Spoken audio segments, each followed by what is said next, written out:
Hello student. In the last lecture we discussed about effect of concentration of strong electrolyte solution on molar conductance.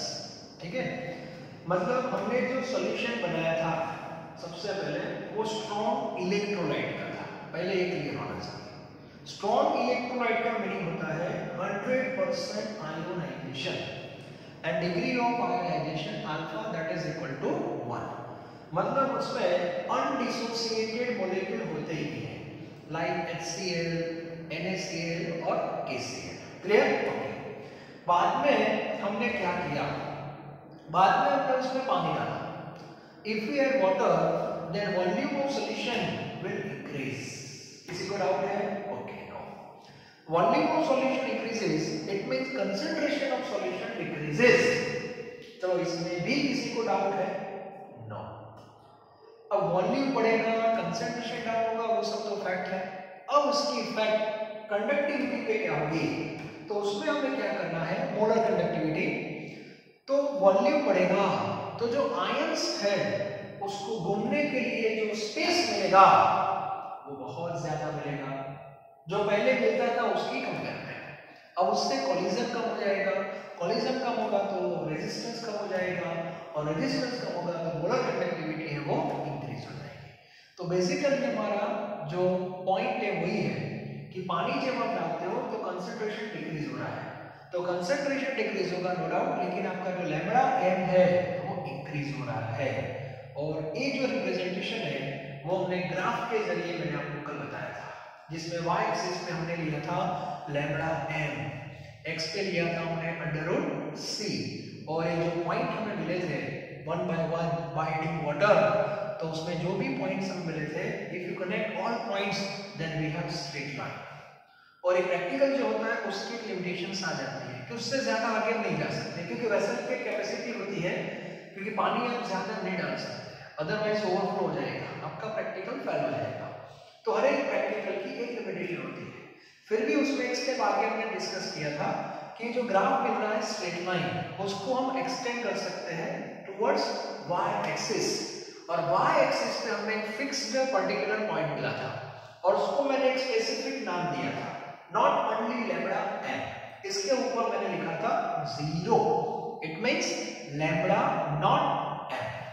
जैसे thermo में हम standard form लिखते हैं ना 0 करके, हाँ 0 लिखा, इसका मीनिंग है वो स्पेसिफिक कंडीशन होगी 25 डिग्री टेम्परेचर। यस, तो यहाँ पे 0 लिखा, उसका मीनिंग होता है कि वो पॉइंट पे जो मोलर कंडक्टिविटी है दैट इज मैक्सिमम, और वहां पे उसका concentration tends to 0, that is infinite dilution. और इसीलिए वर्ड मैंने यूज किया था lambda naught m is equal to molar conductivity at infinite dilution. Clear? बाद में जो ग्राफ मिला था दैट इज स्ट्रेट लाइन, और स्ट्रेट लाइन के हमारे पास दो इक्वेशन है, y is equal to mx and y is equal to mx plus c। y is equal to mx always passes through origin and mx plus c never passes through origin। तो हमारा ये जो graph है वो origin में से पास नहीं हो रहा है, इट मींस इसका जो इक्वेशन होगा मैथमेटिकल इक्वेशन होगा that is similar to y equal to mx plus c, और वो इक्वेशन था lambda m is equal to minus a under root c plus lambda naught m। वहां पे हमें c मिला था दैट इज इंटरसेप्ट, और m that is slope of the line that is minus a, it means slope is negative and value of it depends on two factor, that is temperature and type of electrolyte, not nature, type means proportion of cation and anion present in electrolyte, like 1:1, 1:2, like this। तो JEE point of view यहाँ से ऐसे corner question आ सकते हैं कि आपके पास HCl है, आपके पास NaCl है, both are strong electrolyte, type same, nature same, 1:1, दोनों का प्रैक्टिकल आप करो, पॉइंट डिफरेंट हो सकते हैं, दोनों में स्ट्रेट लाइन मिलेगी पर both line parallel to each other, क्योंकि दोनों का टेंपरेचर सेम था 25, दोनों का टाइप सेम, दोनों का नेचर सेम है, ऑब्वियसली स्लोप सेम ही होगा, दोनों लाइन आपकी पैरेलल हो जाएगी, और टाइप चेंज हो गया तो स्लोप चेंज हो जाएगा।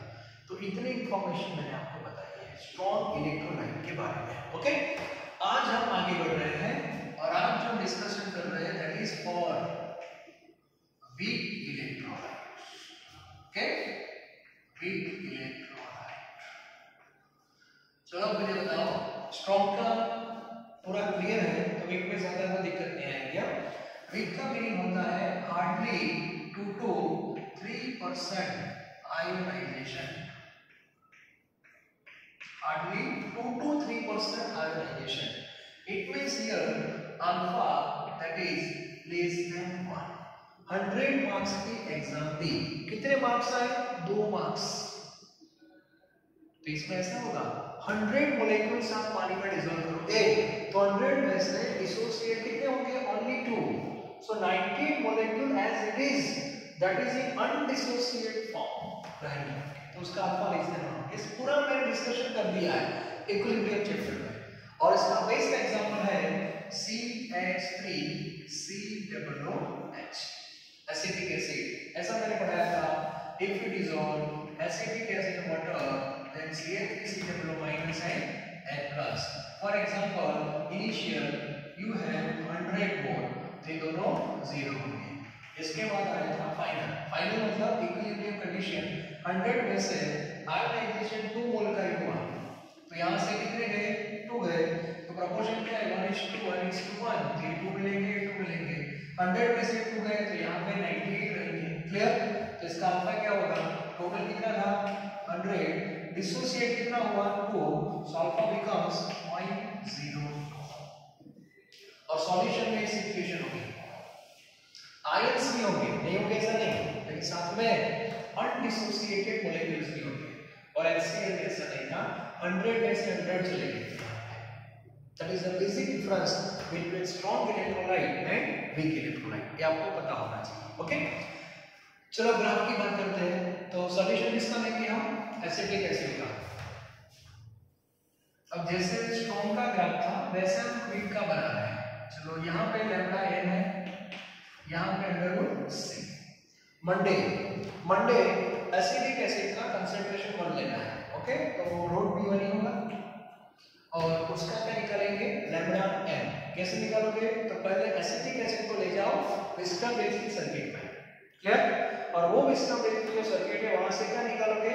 R that is resistance of the solution.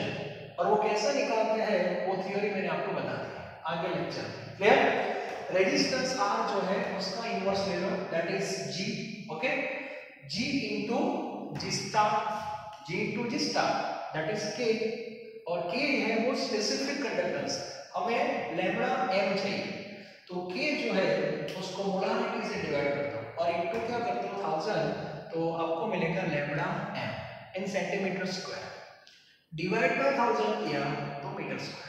ये भी क्लियर होना चाहिए, कोई बात नहीं, अभी सेंटीमीटर स्क्वायर की बात करेंगे। चलो यहाँ पे हम मिलेंगे फॉर एग्जांपल 10, तो फर्स्ट पॉइंट मिलेगा। ओके, अब जैसे हमने स्ट्रॉन्ग में एक्सरसाइज की थी वो पानी डाला था, वैसे वीक में डालना है।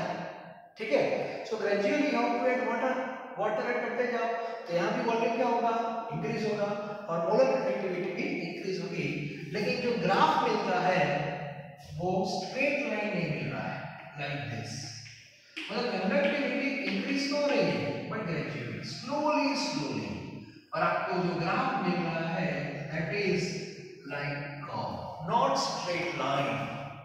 व्हाई? स्ट्रॉन्ग में ऐसा मिला था और वीक में ऐसा मिला, दोनों की एक्सरसाइज तो सेम ही है।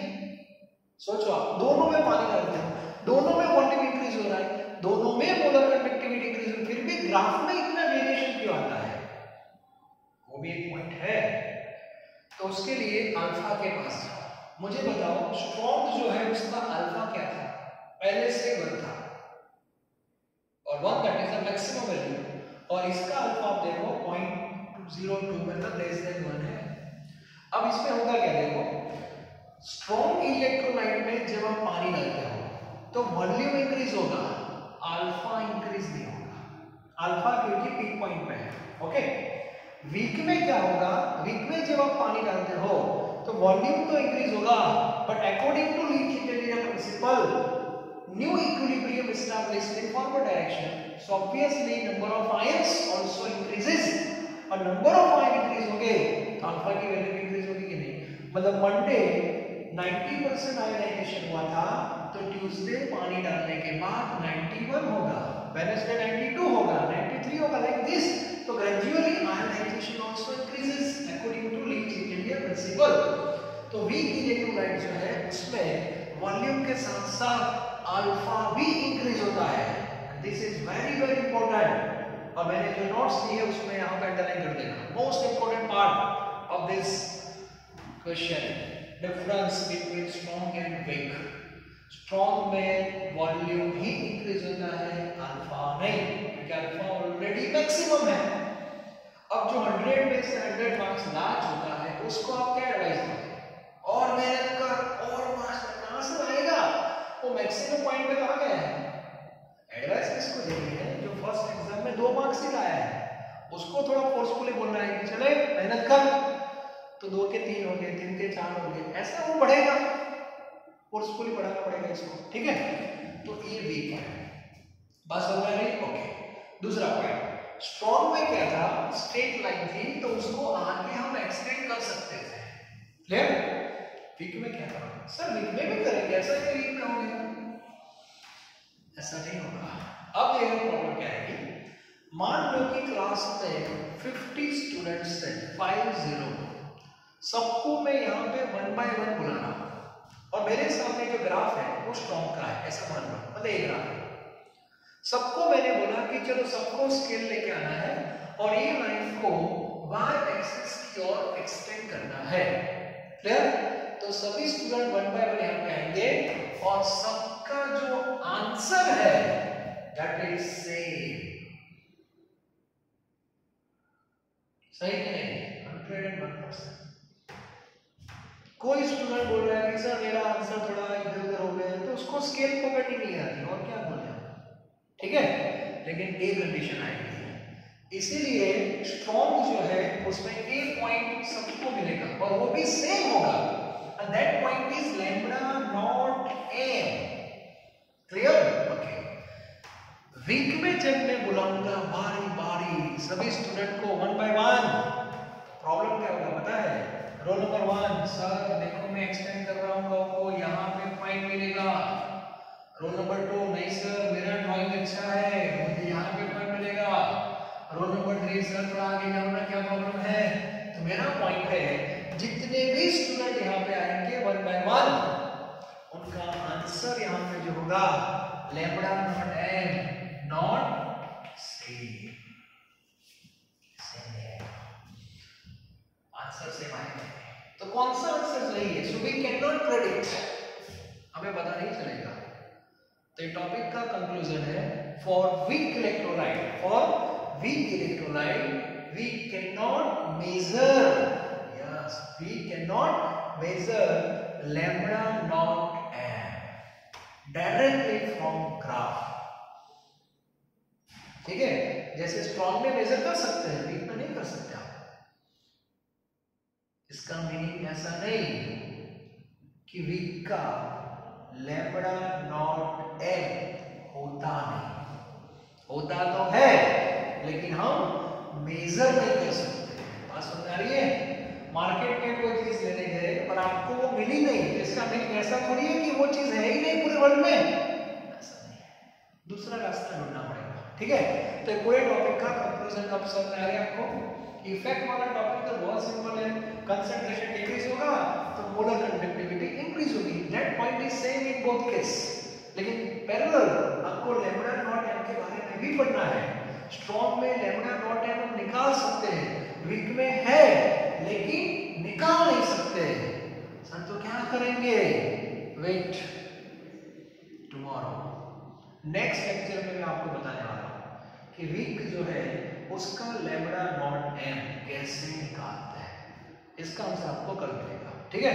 दूसरा पॉइंट याद रखना, वहां पे तो इक्वेशन था, अब यहाँ पे हम अल्फा और इसके ये सब फॉर्मूला 2-3 है वो मैं आपको बता देता हूँ. जैसे स्ट्रॉन्ग इलेक्ट्रोलाइट में कुछ फॉर्मूला थी, वैसे यहाँ पे वीक इलेक्ट्रोलाइट में सबसे पहले अल्फा कैसे अल्फा 1 होता है उसकी फॉर्मूला नहीं होती, वो फाइंड भी नहीं करना है क्योंकि उसका अल्फा 1 ही है। क्या फाइंड करोगे? अल्फा 1 एक में लेस देन 1 है और लेस देन 1 के बहुत सारे ऑप्शंस होते हैं, तो कौन सा ऑप्शन सही हो हमें पता कैसे चलेगा? तो उसकी फॉर्मूला है in terms of molar conductance. So alpha is equal to lambda m upon lambda naught m। ये फॉर्मूला है। Both represent molar conductivity but in different situation where lambda m is equal to molar conductivity at given concentration। given concentration means जो आपने पानी का जो graph मिला ना उसमें जो भी कंसंट्रेशन था उससे अकॉर्डिंग जो भी मिला वो लैम्बडा m है, ठीक है। और लैम्बडा नॉट m जो है वो स्पेसिफिक है। Yes, molar conductivity at infinite condition और zero concentration, ऐसा लिख सकते हो। This is alpha, okay. तो v है उसका भी लैम्बडा नॉट m है, वो हमें मिलेगा, टेंशन मत लो, ठीक है। अल्फा के बाद हम एक दूसरा पैरामीटर फाइंड करते थे के that is alpha square c upon 1 minus alpha. ये भी आपको पता होगा और उसमें आप अल्फा की वैल्यू डाल दो तो lambda m upon lambda 0 m not square c 1 minus lambda m upon lambda naught m, ऐसा लिख सकते हैं। उसको एक स्टेप आगे आप सिंपलीफाई कर सकते हो। और ये जो भी डिस्कशन है that is actually Ostward's dilation law, ऐसा भी लिखते हैं Ostward dilation law, and this is applicable for weak electrolyte. तो आज का ये जो लेक्चर था वो यहाँ पे कंप्लीट कर रहा हूँ मैं। तो बेसिकली ये फैक्टर तो था ही, मेन टाइटल हमारा क्या है? Factors affecting molar conductivity. उसमें टोटल मैंने 5 फैक्टर आपको बता दिए थे, उसमें से फैक्टर था कंसंट्रेशन जो हमने डिटेल में पढ़ा। 2 लेक्चर लिए मैंने, one for strong electrolyte, second for weak electrolyte, क्योंकि इसमें इफेक्ट के साथ साथ कुछ और टर्म्स भी पढ़ने हैं लाइक लैम्बडा नॉट m, सब, ठीक है। इसलिए क्वेश्चन और एक थ्योरी बहुत इंपॉर्टेंट है। दूसरे जो फैक्टर थे मैंने आपको बताया जो टेक्स्ट बुक में नहीं है, फिर भी एक फैक्टर मैं थोड़ा आपको बता दूं, वो साइज वाला मैंने बताया था, ओके। तो उसके बारे में मैं आपको थोड़ा बता देता हूँ, शायद नोट्स जो मैंने दी है उसमें भी नहीं होगा, तो बाद में जो भी बोर्ड वर्क है उसमें नोट डाउन कर लेना, ठीक है। और वो फैक्टर था आपको पता होगा साइज, ऐसा लिखा है मैंने, size of ions and solvation, ऐसा मैंने बताया, ठीक है। चलो एक सिंपल एग्जांपल ले रहा हूं मैं। चलो ये 2 बीकर हैं, बोथ मेड ऑफ ग्लास, दोनों बीकर का मटेरियल सेम, दोनों में मैंने वाटर फिल कर दिया H2O। इसका मीनिंग हुआ नेचर ऑफ सॉल्वेंट वाला जो फैक्टर था वो सेम हो गया, ओके। दोनों का टेंपरेचर भी सेम 25, दोनों में सॉल्वेंट वाटर है तो विस्कोसिटी भी सेम होगी, ये बात भी सही है। यहाँ मैंने HCl डाला, यहाँ मैंने डाल दिया NaCl, तो HCl and NaCl both are strong, वो भी सही है। बाद में 1 मोलर तो दोनों का कंसंट्रेशन भी सेम आया, तो क्या दोनों का मोलर कंडक्टिविटी सेम होगा? कुछ नहीं, इसमें एक फैक्टर अभी भी डिफरेंट है, दैट इज साइज। HCl में H+ और Cl- होगा, NaCl में Na+ और Cl-, तो Cl- दोनों में कॉमन है, इसको छोड़ो। व्हाट अबाउट दिस H+ और Na+? H+ की साइज छोटी होगी और Na+ की साइज बड़ी होगी। तो लॉजिकली आप इतना तो समझ सकते हो, जिसकी साइज छोटी होती है उसकी स्पीड वेलोसिटी ज्यादा रहेगी, तो उसका कंडक्टेंस आपको ज्यादा मिलेगा। तो एक इसमें HCl का कंडक्टेंस ज्यादा मिलेगा, ऐसा प्रेडिक्शन हम कर सकते हैं, लेकिन लेकिन साथ में एक दूसरा फैक्टर भी है, that is also associated with size of ion. अब सॉल्वेशन का मीनिंग क्या होता है वो मैं आपको बताऊं। तो आपको क्या लगता है H+ अकेला होगा? H+ surrounded by molecules of water. Similarly, Na+ also surrounded by molecules of water. And due to molecules of water, iron and water, between iron and water, some attraction will take place, and that attraction is known as solvation. अब solvation ज्यादा कब होगा, attraction ज्यादा कब होगा, that depends on size. तो अब मुझे बताओ H+ की साइज छोटी है तो वाटर के साथ उसका एट्रैक्शन स्ट्रांग होगा कि नहीं? तो इसकी प्रॉब्लम क्या होगी, H+ को तो दौड़ना है लेकिन साथ में पानी भी आ रहा है और एट्रैक्शन उसका ज्यादा है, तो H+ की स्पीड थोड़ी कम हो जाएगी। ओके, Na+ भी दौड़ता है, वाटर भी साथ में है लेकिन उसका एट्रैक्शन थोड़ा कम रहेगा, तो ये बेनिफिट वहां पे उसको मिलेगा। तो मेरा पॉइंट ये है कि दोनों जो टर्म है वो था कनेक्टेड, दोनों को आप सेपरेटली एज्यूम नहीं कर सकते और इसीलिए इसका आंसर आप थियोरेटिकली नहीं दे सकते। उसका एक सिंपल रीजन है, मान लो कि आप सब क्लास में बैठे हो, 50 स्टूडेंट क्लास में बैठे हैं और मैंने बताया क्वेश्चन पूछा मैंने, चलो इसमें किसकी कंडक्टिविटी ज्यादा होगी? तो एक स्टूडेंट खड़ा हो गया, सर HCl की कंडक्टिविटी ज्यादा होगी कंपेयर टू NaCl। मैंने बोला व्हाई? सर HCl का H+ छोटा है तो उसकी स्पीड ज्यादा होगी, सिंपल। दूसरा स्टूडेंट खड़ा हो गया, सर H+ की साइज छोटी है लेकिन सॉल्वेशन ज्यादा है, सॉल्वेशन मतलब अट्रैक्शन टुवर्ड्स वाटर वो ज्यादा है, तो H+ को आगे बढ़ने में दिक्कत होगी और इसीलिए सर NaCl का कंडक्टेंस ज्यादा होगा।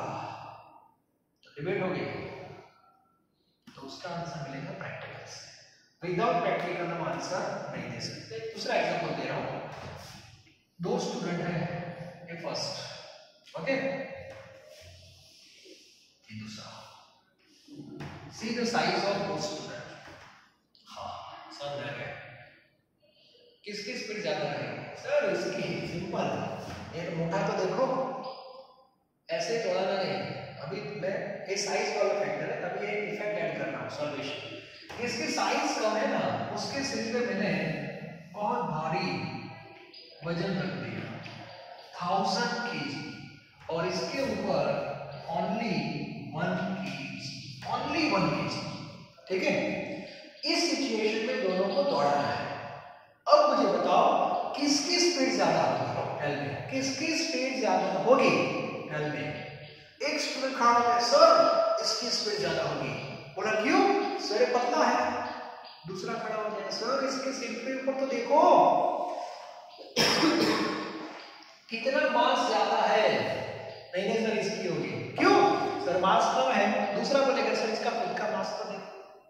तो इसका आंसर नहीं मिलेगा, क्लास में नहीं मिलेगा, फैक्ट। और उसके लिए कंपल्सरी दोनों को इस सिचुएशन में ग्राउंड पे ले जाएंगे, वहां पे दौड़ाएंगे और फिर डिसाइड करेंगे विच फैक्टर इज डोमिनेंट।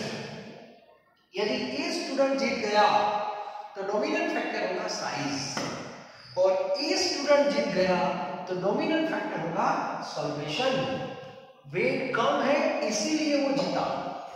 ये क्यों जीता? पतला है इसीलिए जीता। बात समझ आ रही है? तो यहाँ पे दोनों फैक्टर की कंबाइंड इफेक्ट हो रही है और इसीलिए हम थ्योरेटिकल आंसर नहीं दे सकते, और इसीलिए एग्जाम में भी ऐसे क्वेश्चन नहीं आएंगे कि HCl और NaCl में किसका कंडक्टेंस ज्यादा है, ऐसे क्वेश्चन नहीं आएंगे। हाँ, रिवर्स क्वेश्चन आ सकते हैं। कंडक्शन ऑलरेडी गिवन, HCl का कंडक्टेंस 400 है और इसका 200 है, so what is the reason behind this? ऐसे क्वेश्चन आ सकते हैं। तो HCl का कंडक्टेंस ज्यादा क्यों है? तो आप बोल सकते हो size of H+ is less compared to Na+। बात समझ में आई? और इसीलिए ऐसे क्वेश्चन आ सकते हैं। तो आज का जो लेक्चर था मैं यहाँ पे कंप्लीट कर रहा हूँ। कल पार्ट 3 जो है उसका लास्ट लेक्चर होगा थ्योरेटिकल बेस पे, उसके बाद एक लेक्चर न्यूमेरिकल का भी हम लेंगे। मतलब कल जो सस्पेंस था वो खुल जाएगा कि सर वीक इलेक्ट्रोलाइट का हम क्या करेंगे, और उसके लिए सबसे पहले लॉ पढ़ना है, बहुत सिंपल है, और उसके बाद उसकी एप्लीकेशन आपको पढ़नी है, जिससे इसका आंसर आपको मिल जाएगा। Okay, thank you very very much.